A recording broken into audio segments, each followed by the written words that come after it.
दोस्तों जीवन में सब कुछ होता है। अभी आप लोग भी इन चैनल्स पे इसलिए हैं क्योंकि आपके साथ कुछ गलत हुआ है, किसी के ऊपर कोई गलत केस हो गया है, किसी के साथ कोई और समस्या है, कोई एक्चुअल में किसी और चीज़ से प्रताड़ित है, इसीलिए आप लीगल चैनल्स पे हैं, इनको सब्सक्राइब किया हुआ है और साथ ही साथ आपको लीगल नॉलेज भी मिलती है। तो दोस्तों जब भी हमारे साथ कुछ ऐसा गलत होता है तो हम कई बार अपनी लाइफ से परेशान होकर के डिप्रेशन में आ जाते हैं। कई बार सुनने में आता है लड़का है या लड़की है उसने अपनी जान दे दी डिप्रेशन में आके।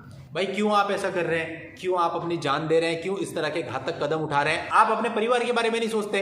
अरे जिन्होंने इतना आपको बड़ा किया उनकी भी तो कुछ उम्मीदें आपसे हैं। आप केवल अपने पर्सनल इंटरेस्ट के लिए आत्महत्या कर दे रहे हो। भाई क्या कारण होते हैं आत्महत्या के? आपको लगता है कि आप अपनी पत्नी से खुश नहीं है, आपको लगता है आप अपने पति से खुश नहीं है, आपको लगता है आपके ऊपर कई सारे मुकदमे हो गए हैं, या फिर आपके जीवन में ऐसा होता है कि आपके पास नौकरी नहीं है।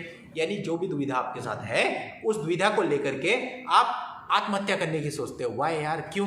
ये जिंदगी देखिए ना कितनी खूबसूरत है। आप सुबह उठते हैं, सुबह उठने के बाद क्या नजारा होता है। उस मालिक ने एक सूरज बनाया जो सबको रोशनी दे रहा है, उस मालिक ने एक चंद्रमा बनाया, उस मालिक ने इतने सारे सितारे बनाए, उस मालिक ने ये आसमान बनाया, ये धरती बनाई, आप लोगों को पानी दिया, हवा दिया, इतनी सब चीजें दी हैं और अपने नेचर में इतना सब कुछ आपके लिए रखा है कि अगर हम उनकी जानकारियां हो जाएं तो हमें कभी दवाई खाने की जरूरत ना पड़े।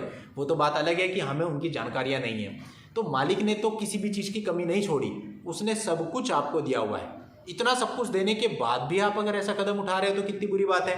अब हम देखते हैं कि भाई हम बहुत गरीब हैं, हमारे पास खाने को नहीं है या हमारी नौकरी नहीं लग पा रही है। कई बार ऐसी सिचुएशन भी होती है। कई बार दोस्तों हमारी ऐसी सिचुएशन होती है कि हम देखते हैं कि हमारे साथ इतना बुरा हो रहा है और होता क्या है, हम अपने से ऊपर वालों को देखते हैं, अपने से नीचे वालों को नहीं देखते। यदि हम अपने से नीचे वालों को देखेंगे तो हमें लगेगा यार हम तो बहुत अच्छी पोजीशन में हैं। अगर आपको 2 वक्त का खाना सही से मिल रहा है तो ये समझ लीजिए कि आपके ऊपर उस मालिक की बहुत कृपा है। बहुत से लोग ऐसे हैं जिनको 2 वक्त का खाना ठीक से नहीं मिलता, उनको आधे पेट सोना पड़ता है, आधे पेट रहना पड़ता है। हमको 2 वक्त का खाना मिलता है। अब हम लोग क्या करते हैं, हम पैसे से तोलते हैं उस ईश्वर की कृपा को।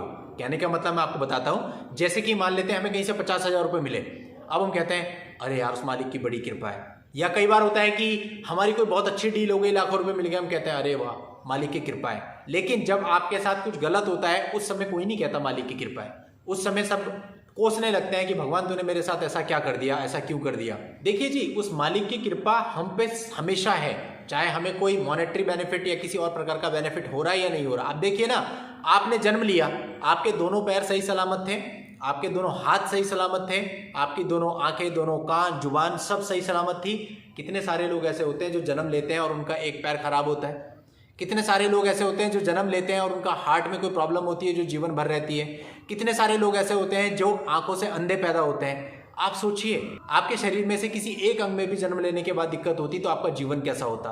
तो उस मालिक ने आपको इतना अनमोल उपहार दिया, आपका पूरा शरीर सही सलामत आपको दिया, तो क्या ये उसकी कृपा नहीं है? तो उसने तो इतनी बड़ी कृपा करी दी है। अब हम कौन सी छोटी छोटी कृपाओं की बात कर रहे हैं? पैसे की कृपा और ये सारी कृपा, ये तो सब कुछ नहीं है, ये सब तो बवाल है, ये सब चीजें तो बेकार है। यदि आप अपनी मेहनत से 1 करोड़ कमा सकते हैं, कमा लीजिए, कोई बुराई नहीं है। लेकिन अगर आप बेईमानी से 1 अरब भी कमाते हैं तो उसकी कोई वैल्यू नहीं है। सेटिस्फेक्शन कहां से लाओगे? बल्कि मैंने देखा कि हमारे यहाँ पे ना एक रोड है, उस रोड पे कई सारी ठेली लगती हैं। मेरी आदत है, मैं ऐसे ही सबसे बातचीत करता रहता हूँ, पूछता रहता हूँ हाल आते जाते। तो मैं कई बार ठेली वालों से पूछता हूँ कि भाई क्या है, सब सही है, इतना टाइम से ठेली लग रही है, कोई परेशान तो नहीं कर रहा। तो कई बार वो बताते हैं कि कई बार कुछ लोग यहाँ पे आते हैं, सामान फल सब्जी सब लेके भी जाते हैं और प्लस हफ्ता भी बंधा हुआ है, इतना हफ्ता देना पड़ता है वरना हमारी ठेली यहाँ से हटा देंगे। अब दोस्तों देखिए, मुझे ये समझ में नहीं आता, जो लोग इस प्रकार का काम कर रहे हैं, वो उन बेचारों के फ्रूट्स ले जा रहे हैं उठा करके, वो फ्रूट्स वो अपने घर पे खिलाते कैसे होंगे अपने परिवार को? कैसे उनका दिल मान जाता होगा कि ये हराम का अपने परिवार को खिलाना है, और कैसे उस कमाई में से और उस भोजन में से संतुष्टि मिलती होगी। दोस्तों ये क्या है? मतलब एक आदमी सुबह से शाम तक धूप में खड़े होके फल बेच रहा है और एक सरकारी कर्मचारी है जिसको हर महीने 50,000 रुपए 60,000 रुपए तनख्वाह मिल रही है और वो अपने 200 रुपए लगा के उस बेचारे से फ्रूट नहीं खरीदता, वो उसको डरा करके उससे फ्रूट लेता है और वो बेचारा हाथ जोड़ करके फ्रूट देता है कि उसकी ठेली वहां से हटवा ना दी जाए। कितने इनसेंसिटिव हो चुके हैं हम लोग, हमारे अंदर मानवता नहीं रह गई है। और अगर हमारे अंदर मानवता ही नहीं होगी तो फिर किस तरह से काम चलेगा? देखिए दोस्तों, सब चीजें हैं जीवन में। आज के समय दोस्तों लोग मर रहे हैं, एक दूसरे को मार रहे हैं, उन्हें एहसास ही नहीं होता कि अगर हम किसी को मार रहे हैं उसे कितना दर्द हो रहा है, उसे दर्द हो रहा होगा। ये सब इंसान जो यहाँ पे है ना, चाहे वो अच्छा है या बुरा है, जो भी है, उस सब को उस ईश्वर ने ही बना करके भेजा है और उस ईश्वर की बनाई गई चीज को हम उजाड़ते हैं। हम किसी को मारते हैं, किसी को चोट पहुंचाते हैं, हमें बिल्कुल दुख नहीं होता। हमारा ईगो होता है कि इसने मुझे बोल कैसे दिया, मैं ऐसा कर दूंगा, वैसा कर दूंगा, ये कर दूंगा, वो कर दूंगा। ये एक ईगो हमारे मन में है कि हमें कोई कुछ बोल नहीं सकता। और आज के समय किसी को भी कोई कुछ बोलता है तो वो इस तरह की मार पिटाई और इन सब चीज़ों को उतारू हो जाता है। दोस्तों मुझे ऐसा लगता है कि इस चैनल पर जितने भी लोग हैं उनमें से देखो अधिकतर तो वही हैं जिनके साथ कुछ ना कुछ प्रॉब्लम्स हैं, कमेंट्स देख के पता चलता है। तो मैं बस आपसे यही कहना चाहूँगा कि भैया इतने परेशान मत रहो, परेशान होने के साथ साथ थोड़ा सा खुश रहो। जो आप लोग कर सकते हो वो करो, यानी कि एंजॉय करो अपनी लाइफ को। ये सब चलता रहेगा, कभी ऑर्डर आपके फेवर में होगा, कभी ऑर्डर आपके खिलाफ होगा।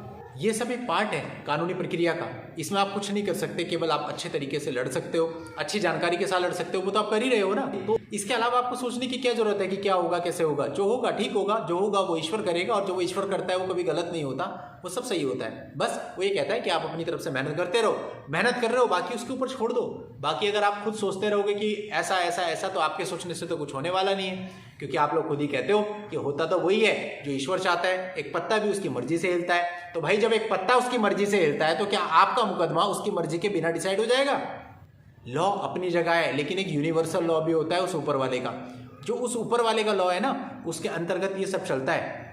हाथी के पाँव में सबका पाँव होता है, तो इसलिए आप समझ लीजिए हम एक दायरे के अंदर है, यानी हम भारत में रहते हैं तो भारत के कानून के अनुसार चलते हैं, जो यूएस में रहता है वो यूएस के कानून के अनुसार चलता है, जो चाइना में रहता है चाइना के कानून के हिसाब से चलता है। लेकिन वो जो उसका लॉ है ना, वो सब पर एक समान चलता है, सब पर एक बराबर लागू होता है। इसीलिए हमें बहुत सारी बातों का जवाब नहीं मिल पाता। कई बार हम कहते हैं कि हमने तो हमेशा अच्छा किया, हमारे साथ बुरा क्यों हो गया। कई बार होता है कि किसी के यहाँ पे किसी की असमय मृत्यु हो जाती है, हम समझ नहीं पाते क्यों हो गई। कई बार बहुत सारी चीज़ें ऐसी होती है ना जिसके जवाब आपके पास नहीं है, ना कोई आपको दे पाता है। तो वो सारी चीज़ें इसीलिए हो रही हैं कि वो सब कर्मों का सिद्धांत है। कर्म हमें पता नहीं किसके कितने, उसके अकॉर्डिंग उसके साथ जो भी हो रहा है वो अच्छा भी हो सकता है, बुरा भी हो सकता है, पर हो वही रहे जो उसने कर्म किए होंगे, वो उसको जस्ट भुगत रहा है, भुगतान दे रहा है उसका, वो देना पड़ेगा। हंस के दे ले भाई या रो के दे ले, मर्जी तेरी। क्योंकि जब हम कर्म करते वक्त सोचते नहीं है कि हम क्या कर्म कर रहे हैं, तो फिर हम भुगतान देते वक्त क्यों चिल्लाते हैं, क्यों रोते हैं। और अभी तो हम पिछले जो हमने किए हुए कर्म है उनका भुगतान आज दे रहे हैं, लेकिन आज जो हम कर्म कर रहे हैं उसका भुगतान आगे देना है, फिर रोएंगे। लेकिन आज कर्म करते हुए क्या हम सोच रहे हैं कि हमें गलत काम नहीं करने, सही काम करने। सबको पता है सही क्या है गलत क्या है, लेकिन फिर भी रिश्वतखोरी हो रही है, फिर भी घूसखोरी हो रही है, फिर भी सारा करप्शन चल रहा है, भ्रष्टाचार चल रहा है। तो दोस्तों जब आप सब कुछ जानते हुए गलत काम करोगे तो उसका नतीजा कौन भुगतेगा? कोई और भुगतने तो आएगा नहीं, आपको भुगतना पड़ेगा।